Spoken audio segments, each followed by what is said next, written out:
আপনি এমন একটা সময় মাঠে নেমেছেন, আপনার এক্সপেরিমেন্ট করার কোনো সুযোগ নেই। হয় ছক্কা মারতে হবে, না হয় গোল দিতে হবে। কারণ রমজান, সেচ মৌসুম শুরু হবে এবং বিদ্যুতের সর্বোচ্চ চাহিদার যে ৩ মাস, সেই মাসেরই শুরু হচ্ছে মার্চ থেকে। এই বাস্তবতাটা আপনি কিভাবে সামাল দিবেন? যেহেতু আপনার পুরনো অভিজ্ঞতা আছে।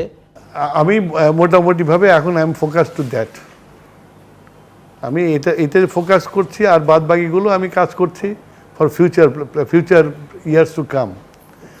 তো এখন এই যে রমজান, তারপরে ইরি মৌসুম, সেচের মৌসুম, এগুলোকে ম্যানেজ করার জন্য যে ম্যানেজমেন্ট প্রয়োজন, তৈরি করা প্রয়োজন, সেটা মোটামুটিভাবে রেডি করে ফেলছি। কয়েকদিন রেডি হয়ে গেছে এবং আশা করি আমার গ্যাসের শর্টেজ আছে, যার জন্য গ্যাস কমের জন্য পাওয়ার স্টেশন চালাতে পারবো না। তো যে শর্টেজটা আছে ইজ অ্যাবাউট, যে এটা দিলে হয়তো একটা না দিতে পারলে লোডশেডিং হবে। তা আমি চেষ্টা করছি যে গ্যাসটাকে কোনো মতো এনে এই লোডশেডিংটা যাতে কমানো যায় আর কি।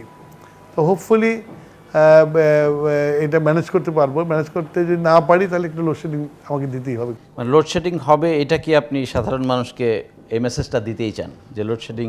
না, যে সিস্টেমটা তো লোডশেডিংয়ের সিস্টেম।